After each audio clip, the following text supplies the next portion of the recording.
Welcome back. Our next guest believes 2025 will be a good year for the real estate and healthcare sectors of the stock market in the U.S.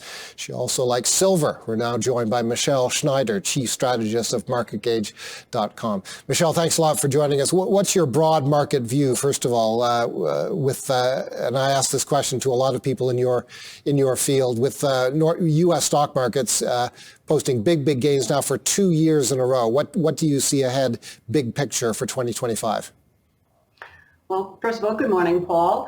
Well, essentially, it's an interesting year coming up for two reasons. Number one is that there has been studies about the mid-decade, years that end in 5, and 11 out of the last 12 mid-decade years have been positive years for the stock market. So if you're kind of a statistician, that's something to keep in mind. And secondly, of course, we're heading into a new administration. And so there is a lot of optimism in terms of what will happen now with deregulation and lower taxes and possibly some lower rates. The question, of course, is, will that sustain, number one? And number two is, with lower rates and lower taxes and any kind of impact from possible tariffs, will we then start to see inflation pick up? Because we haven't really seen it go down much further. In fact, many people, including myself, think that there's the possibility that it will elevate, although not too bad, until we get later into 2025, 2026. So I guess overall what I'm saying is I think it could be a positive year, but I don't think third year into the bull market we're going to see quite the gains we've seen over the last couple. Can earnings from S&P 500 companies keep up with the valuations that investors are putting on stocks right now? Well, I think, again, it's really going to depend on where you look. I mean, obviously, as we're looking at some of the Mag 7 and the big Momo stocks, we have seen lofty valuations, although some companies are saying that the growth potential is just limitless, like an NVIDIA, for example.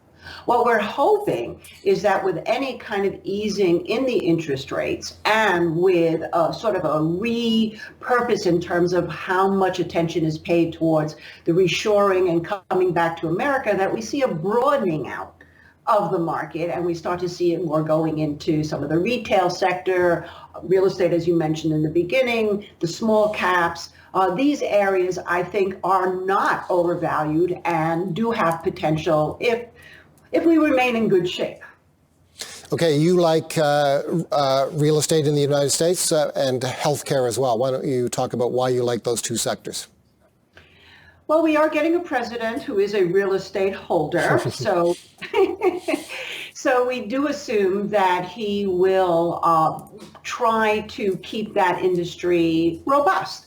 And also with interest rates coming off, if you look at a stock like SL Green, and some of the REITs, they've done better. So it does seem like real estate, even though it's been such a nuanced field with so much controversy in terms of housing prices and housing starts, and of course, what mortgage rates have done, that we could see an easing. I don't know if I necessarily would think it would be incredibly stellar, but certainly I think it can benefit.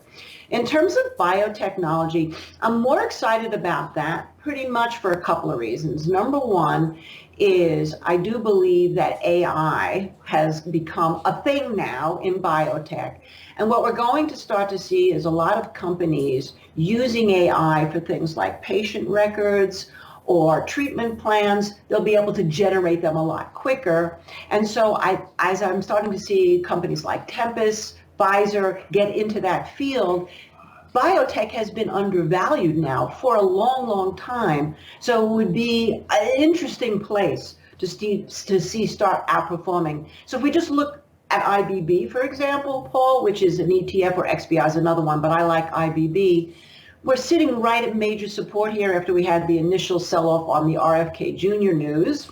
And now at 140, it looks great. It looks better over 145. And then if it can get through 150, I think that would be a really good place to look at for next year. Okay, we've only got about 60 seconds left, unfortunately, but I gather you prefer silver over gold at this point. Do you think silver is going to catch up and close that gap between itself and gold? Yeah, which is a good thing and a bad thing, actually. The good thing, of course, is that if you are invested in silver, it's not only an inflationary metal, but it has industrial uses. And it went up big time yesterday after China announced its stimulus. And so obviously there is global demand and lots of thoughts about the fact that there isn't really enough silver to meet the global demand. And it's used for a lot of different things. In terms of its inflationary hedge, and this is the caution, is if it starts to outperform gold, that could be a heads up that inflation is getting ready to rear its ugly head again.